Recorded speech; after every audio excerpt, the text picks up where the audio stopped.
Marriage, Marriage Monday. We have to have a theme song for everything, you know. All right, Chelsea is, I'm in our room. Chelsea is going to, babe, are you in another room? Yeah. Okay, I'm going to invite you. Okay. Doing a little Marriage Monday. We're going to talk all things marriage. Everything, absolutely everything about marriage will be talked about here. It's like a slight exaggeration. And his co-host. Co-host. But not for long. Just Not for long. Right now. Okay. I see you at dinner.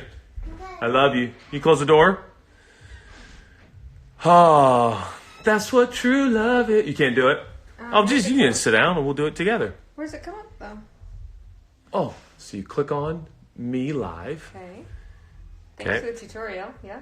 Now, when it says request, send me a request. We're working with her, you know. 20 years of marriage, you know, I get it. Okay, you sent a request. I am about to view your request, and if you don't mind, I am. We're going to be echoing here, my darling. Are you accepting it? I did. Oh, Yes. hey, it's tough to find a room in this house. All right. Oh, marriage. Marriage. Marriage. What brings us together today is This is marriage. marriage. What's it like being married to me, babe? Am I difficult? You know, I'd liken it to Thunder Mountain at Disneyland. You know, it's Oh, high, Paul. man, there's some low lows. Okay. Who says that? Babe, tell me you don't feel like getting your teeth whitened when you're on here. I know. I have this tooth is a fake. Oh, I have food in my teeth. This tooth is a fake tooth, and so I can't whiten my teeth, or that one will be unwhitened. They'll We stand out. So get I it. need to work on it. Listen, we get it, babe. We get it. I just spent 5 hours at the doctor today. Yes, you did. I did. I had to get I got a, you know, as middle-aged women, we have to get certain cancer screenings. And I got the first one, and they said, come back for another one. So I went in today. I was in there for 5 hours, and they kept calling me back and back and back. So I was starting to get a little nervous, but I got a good report. Me too. I am all good. To be honest, the last probably. I know, we haven't even talked, guys. We haven't. You just got home. I literally just walked in the door. This is our hello, yay, I don't have cancer conversation for everybody to see. Babe, That's why? real life marriage. Trick. Why are you doing this to me? What am I gonna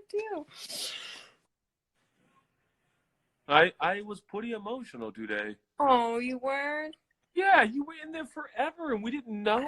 And the hospitals are so inundated right now. We wanted to be sensitive, but you know, it had been quite some time. They had asked you to come back and get stuff looked at, and so I was. Yeah, like went in for the first time, and I had to wait, and then said, okay, come back again. So I had to go back again. It's for like the second mammogram. Then I had to go in for the third time for ultrasound, and that time I could hear them clicking, you know, on the ultrasound, like they do when you're pregnant. And I was like, oh, that's kind of scary, but it was all good. Hey, Jason Kennedy wants us to kiss. Love you. I love you. Okay. So we are cancer-free. Yes. Chelsea got a great report for those that are just joining us. The last, you were at the hospital for 4 hours, 3 hours? Yeah, my appointment was at 12:45, so I got there at like 12:30, and was there till like 4:30. So, I was recording a digital conference that we're putting out with Pushpay's putting out, and so here I'm doing like a Q&A, thinking to myself, I wish I was there with you. You know what? Social distancing, they didn't let anybody back in the room with me. Oh, that's right, because that's what you told me, because when I got done, I was like, I'm going to come to where you are. Yeah, and it's like, sorry, I can't. Hey, but the hospital, it was eerie. It felt like going into a war zone. Really? Yeah, genuinely, truly. So we pulled it and trying to find the normal parking place is closed. So I had to pull in to the ER entrance, and they have those tents set up, you know, like you see on TV, and everybody has masks on. There's extra security. They take your temperature before you even walk into the hospital. And just the atmosphere of it made me so appreciative of our hospital staff. Really? Yeah, people, our healthcare workers, Thank just you, to God. live in that environment every single day was really, it just gave me such a passion to pray for all of our healthcare workers. And it's Yeah. crazy times we're living in. Yeah, and thinking about marriage, how many people just today, their spouse went to work on the front lines as a part of the first responders, and then comes home, and what that must feel like to be happy to have them home, but then wondering, what have they been exposed to, and just the layers. Marriage is hard enough, but to think that this pandemic has created so many layers to our relationship that is it's hard. Yeah, I agree. But I think there can be something really beautiful that can come out of our marriages in this season. That's my fake statement. Because you really get to know somebody. You're cooped up in a house with them. Yes, you do. You fell asleep. You fell asleep on me last night, though. You were gone. I did. I was gone. Yeah. It was good, though. I was glad you were getting Oh, sleep. Allie, are you in New York? Said pray for New York. It's crazy. I know what we're seeing on the news is crazy. I can't Jesus, imagine we really are praying for New York. Yeah. Hey, so we're here to talk marriage. It is Marriage Monday. Our quarantine version of Marriage Monday has been Instagram Live, because what else are we doing? If you have any questions or things that you want us to talk about, touch base on for marriage, type away, or we'll just keep talking. But it is a weird feeling in marriage for me, feeling like I can't totally get away from you, which you are the love of my life. I am so desperately in love with you. Yeah. It's crazy. And here's the thing. We have worked together for the last 20 years of our marriage. So we are used to being together. That's true. We've kind of been quarantined for 20 years. But not really. I realized I thought so. But there was still things we could get away from. I could go out and do my own thing. And then here, just all together. It's like, ooh, we're all together. And you're loud when you talk on the old IG Live or whatever else you're doing. Is someone in the bathroom, babe? Oh no, that's Zion, our teenager playing NBA 2K. It literally sounded like the toilet just got flushed. No, I'm not. Babe, we're trying to class the joint up here. You're very classy. Aw, TT. Oh, cousin Trace. We're not married yet, but how can you make wedding planning graceful? Thanks, Montaz 3. What was it, baby? Says we're not married yet, but how do you make marriage wedding planning graceful? First of all, praying for everybody who's planning weddings during the season. I know some good friends of ours are supposed to be married in May, and just like keeping fingers crossed and trying to figure all that out. That's got to be uncertain times. I think we really planned our wedding together. We really did, and your parents were so gracious and cool. Remember, they gave us like a budget and said, "Here's your budget, and you can either keep the money, spend it, whatever." And your parents were very successful in the flooring business and were very gracious to us. But I liked that aspect. I did. So it wasn't us just saying, "Hey, Dad, can I have this dress? Can we have this wedding venue? Can we have this whatever?" They gave us an amount that basically said, "Here is your gift to us. That is your wedding present. Use as much of it on your wedding as you want, or as little as you want." And that worked out really great. We used about half of it, and the rest we bought furniture with. Pottery Barn, baby. Pottery Barn. Tracy, our 1999. cousin, who just got married, is asking her husband, G, we call him G, G, and Tracy want to know, how often should they have sex in marriage? Renee. No kids, first year of marriage. Yeah. 5 times a week? 4 or 5 times a week? At least. Right? Yeah. Yeah. I mean, everybody's different, but yeah. Our son in the next room just heard me. He said, "Inappropriate." Is that what he said? How do you think you got here, son? Tell them all discipline them. How do you think you got here? Trace said, "Sounds fair." All right. Sex is different when you have kids and toddlers and babies. Woo! That's the truth. I remember feeling like, especially I nursed all our kids, feeling like I don't want to be touched anymore today. And you'd come home like, I love you so much. Just don't touch me. Tracy said just not every night. No, Trace, every advice night. to a couple who's expecting. She is right.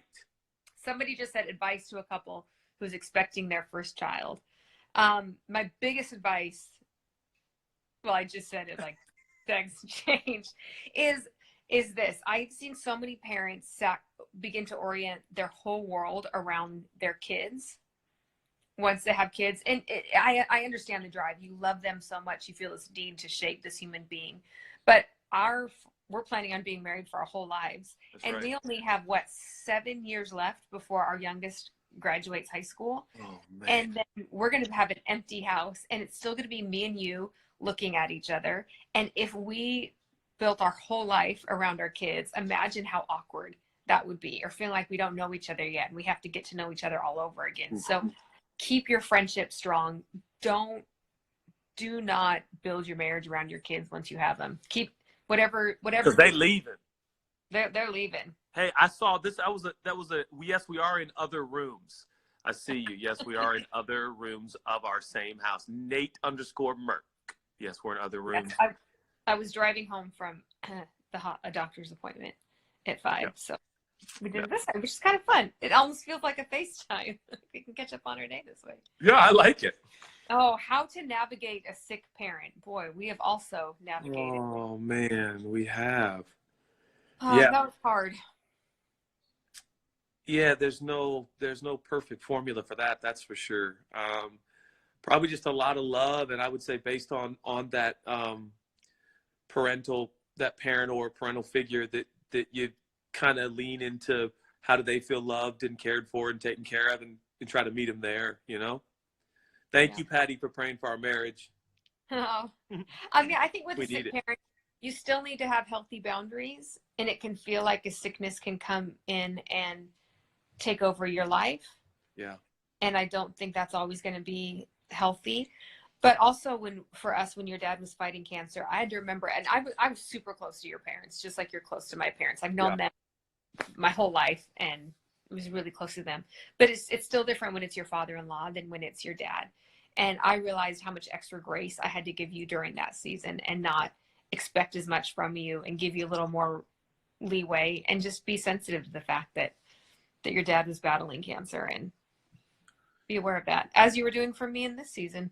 Yeah, you were incredible during that season, and I oftentimes remember that. I'll be honest, I kind of started going there the last couple of hours, just you at the hospital getting checked out and everything. It was like, oh, Jesus, have mercy. And I obviously did my fair share of talking to God the last couple of hours. But yeah, it's funny you bring that up, because I remember how, like, you were just like, kids, dad needs some alone time, or you know what, Judah, go golf, just go. Just pick up the kids in the car and just take them. Yeah. And some of that was to protect the kids too. It wasn't all selfless. You were a little emotional. I'm gonna do the rest of the like this. Okay, that's weird. Hey, somebody just asked, how do you balance being one in marriage while submitting? And yes, Judah is definitely the head of our household. I believe in that order biblically, that you can't have two heads. Things just don't work that way. Although that being said, I would say that headship is the tiebreaker, that you don't make decisions unilaterally and then just tell me to go along with it. We've always made decisions together. And I actually can't think of a single time where you've, maybe one time in buying a house where you exercised your tie-breaking authority, but only one time in 20 years. Because the Bible also says that we are to submit to one another. Yeah. And I think leadership of the home is a tiebreaker and a discussion, very, very sparingly. And it's just someone who takes a little more responsibility to prayerfully, carefully craft decisions that navigate the trajectory that the family travels. And so, yeah, I see it more as like a responsibility, a privilege, and an honor, not some sort of authority that you get to wield at your whim, right? Yeah, well, and the Bible defines it the way Jesus laid down his life for his church. So a husband is to lay down his life for his wife and his family. Yeah. And that actually means that you are I mean, I love this topic. It's so great that you are the first to lay down your preferences and your willingness for the sake of your family. That's what Jesus did for us. So I'm gonna do that tonight. I appreciate that. Hey, hey, so, I mean, somebody. so anybody who ever tries to use submission as lordship or Yeah. wielding power, we'll talk to them. Jesus never acted that way. That's the point, right? Jesus Right. never acted that way. There's no room for that. Hey, No. are we more similar or different in our marriage? So I don't know if you've heard of the Myers-Briggs personality test. There's 4 letters like introvert, extrovert, thinker, feeler, or I can't remember what they are. But Judah and I took that test, and we are the exact opposite in every single letter. The only thing that we are the same in is that we are both strong in our personality. So And we are so opposite. What's that? We are so opposite. We are so opposite. Chelsea gets energy from being alone. Most of the time I get energy from being with people. And so this quarantine for Chelsea is like, she could thrive. And that's what Stephen Furtick said the other day. He's like, this is how I've always lived. So Chelsea thrives. I'm like, let's hang out. Although I will say last night, I was telling you how much I was just enjoying just you and me being together alone. Yeah. It was special. Yeah. So the opposites yet simultaneous strength in our personality leads to the next question I just came up. Oh. How do you navigate fights or differences? We fight a fair amount. Yeah, I mean, you should answer that because you are almost every single time the most mature person in the fight. That's for sure. You're so nice. Well, it's true. I definitely know we learned early on in our marriage to fight fair, which is not, it's so simple, but it's so hard to do. It's not saying things like you always, you never, how could you, blah, blah, blah. Instead of that language, it's using language of, I feel like. When you do this, it makes me feel. And Yep. realizing, even when we're in a fight, realizing he loves me, I love him, and we're actually on the same team. So we're coming from a place of love and mutual respect and not from just trying to hurt each other. Because it's so bad. Once you get hurt and you want to hurt back, and then so you hurt the other person back, and so they hurt you back, that's when it gets nasty. That's when it gets, and you're the one that taught me that more than anything, babe. We've had such good conversations before the fight, meaning knowing you're going to fight again. When we're not in a fight, a non-emotional moment of what Yeah. are our ground rules for fighting? What hurts you? What do I say that discourages you, that deflates you? What do I say that helps you when we're in a fight? Yeah, that's so good. It's so crazy because it's simplified our fighting so much to have a non-emotional conversation before the emotional conversation, the emotional fight. And it's our fights are almost always about perception and expectation. It's wild. Yeah, or differences of opinion too. Perception, opinion. Oh yeah, there you go. But don't you think too, it's knowing that we aren't doing anything bad because we're in a fight.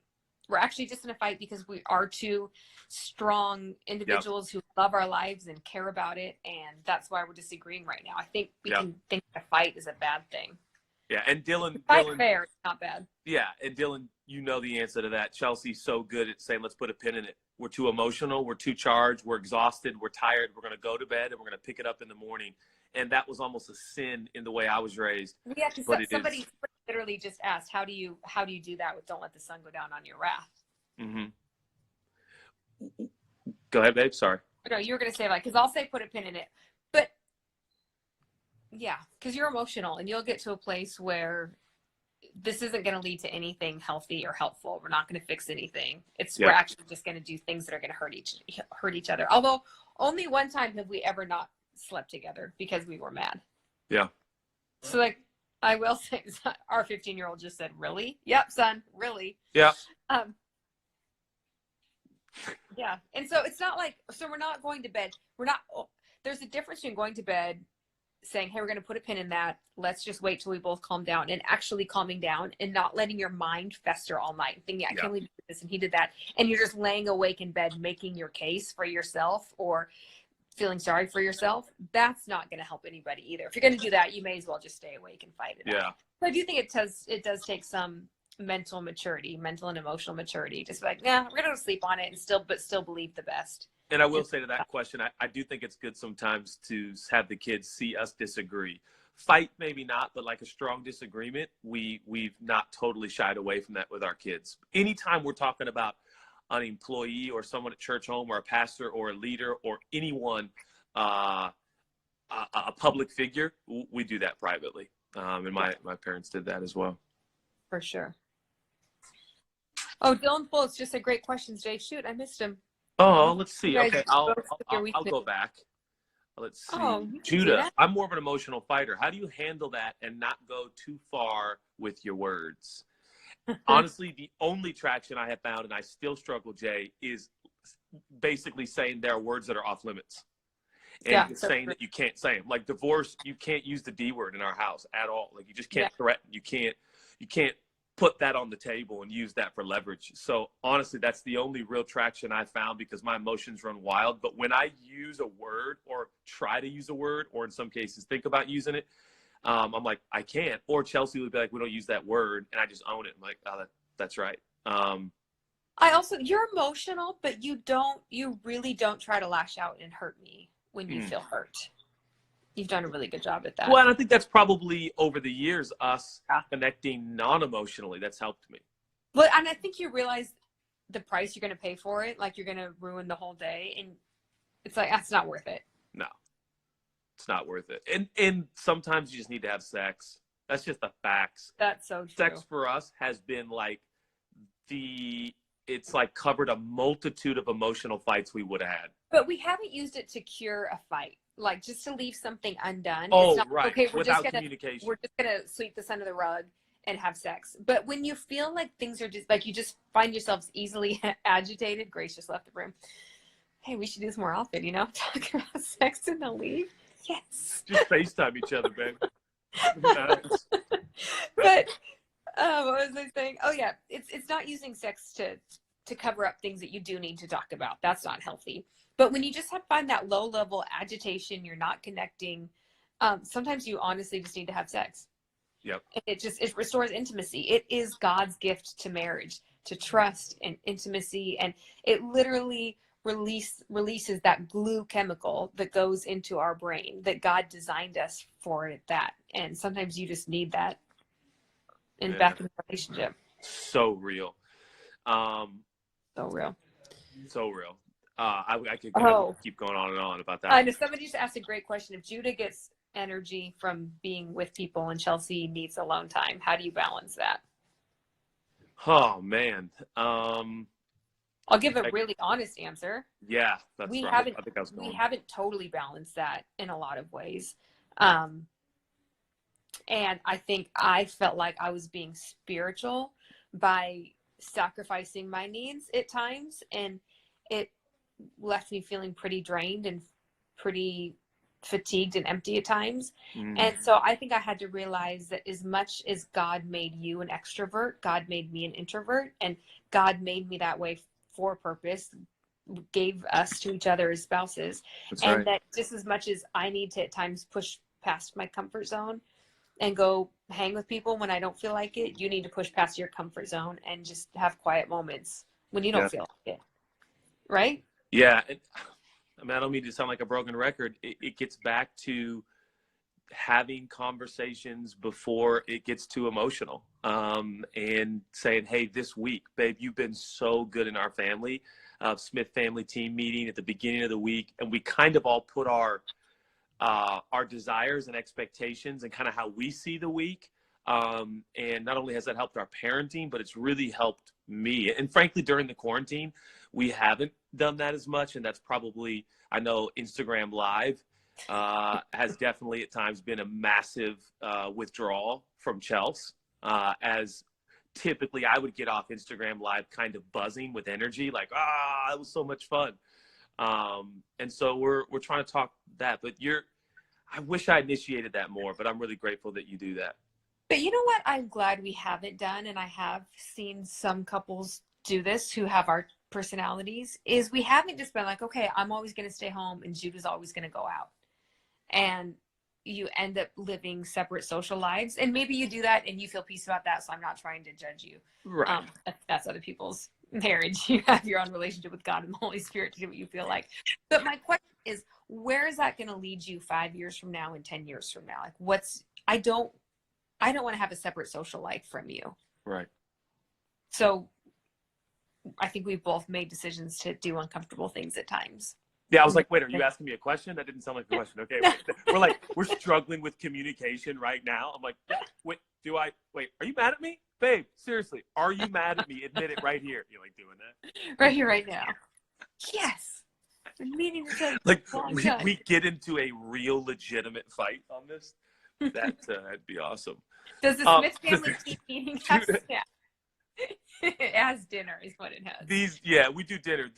Listen, Judah, these boys be snacking all day, every day. We're trying to limit that. Oh, I love this question. Tips on raising kids to love and follow Jesus, but not push them too much as to turn them off. Oh, wow. My dad, sorry. No, go ahead. I was just going to say my dad always said discipline for attitude more than actions. Emphasize the heart and the attitude and the motive. And I think we got a long ways to go, Chelsea and I, so we're going to be real careful here. But I think we're like in the middle of teenagers who all love Jesus. Yeah, they all love Jesus for sure. They're all their own individuals and they're on their own journey, which is awesome. I remember, I think discovering for what your heart motivation is for your kids. And kids are smart. They're perceptive. If your motivation is to look good for the Joneses, if your motivation is so that you can feel good about yourself, your kids are going to smell that a mile away. I remember when our oldest son was probably 2, and we were youth pastors for your parents at the time. And we were in the front of the church, and is a pretty big auditorium at that point. And he started throwing an all-out tantrum, like only 2-year-olds can do.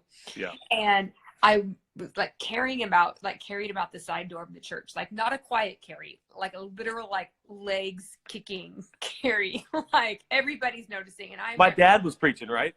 Your dad was preaching. Your parents were the pastors. We were the youth pastors. And I remember having this thought of, oh my goodness, people aren't going to be able to think that we're good enough to be the youth pastors if I have this 2-year-old who's having a tantrum.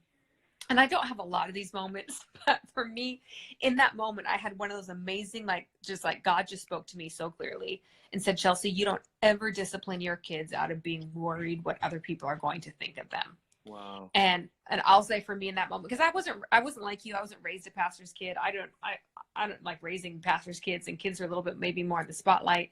I didn't know anything about that. And I was so grateful for that moment. And I think they've been able to tell the difference. Yeah. I think we never have. No, we've tried really hard in that regard. Really it's just not an option. Yep. I love them and Jesus loves them. And that's what we need to know. And don't you think that's so much of the heart of it? Being personally really secure in the unconditional love of Jesus. Yeah. That we can give that to our children. Yeah, demonstrating to them the unconditional love of Jesus. And I think recognizing that every kid's unique and different too. Right. So each one of our kids are so unique. And I think this parenting thing's getting a little out of control because I think we're all trying to raise the same child and we all have a different child. You know what I mean? Yeah. All of our kids are so different. And so we just send so much respect and love, particularly to single parents. Can I just say single parents, heroes, grandparents that are raising grandkids?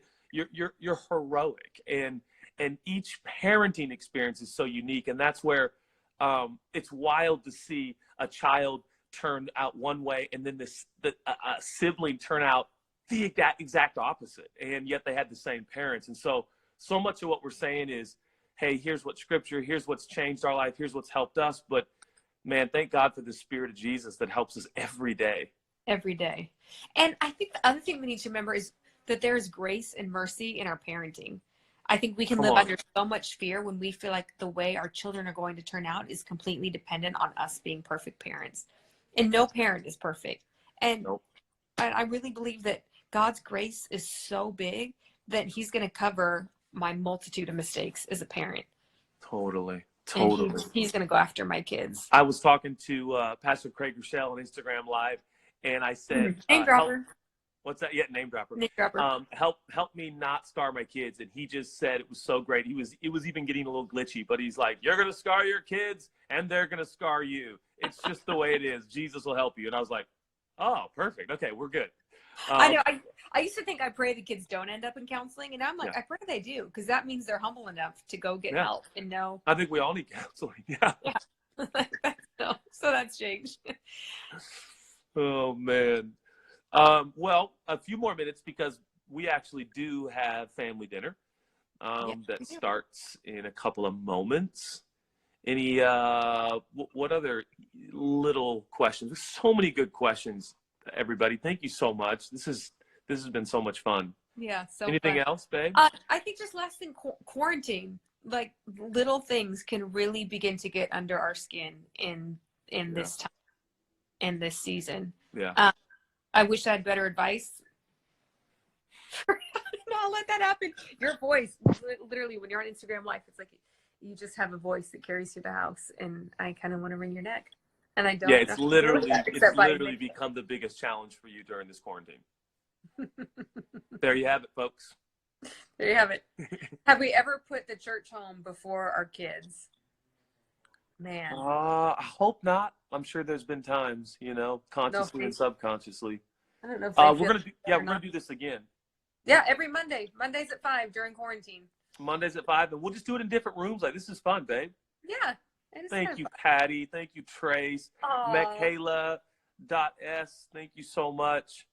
I'm rolling. Your hair is beautiful, Chelsea. It is. Oh, gosh. You guys, Siobhan, how are you, sir? My nails are wrecked. My hair needs to be colored. I need Botox. I'm like getting my. That's right, Candace. That's why I go live in my closet so she doesn't hear me. Oh my gosh, that's so true. Yeah. Oh, I love you, babe. Thank you. I love you, my darling. Let's do dinner tonight. What do you say? Okay, yeah, let's do it. Okay, I'm in. Okay, thanks for participating. Marriage Monday. Next Monday, same time. Next Monday, we are on. Okay, bye. All right, love you. Bye. Bye. Okay, now we're alone. Listen, guys, pray for my, like doing that, like she's gone. Okay, we're gonna go have dinner. I love you all so much. Thanks for watching Marriage Monday.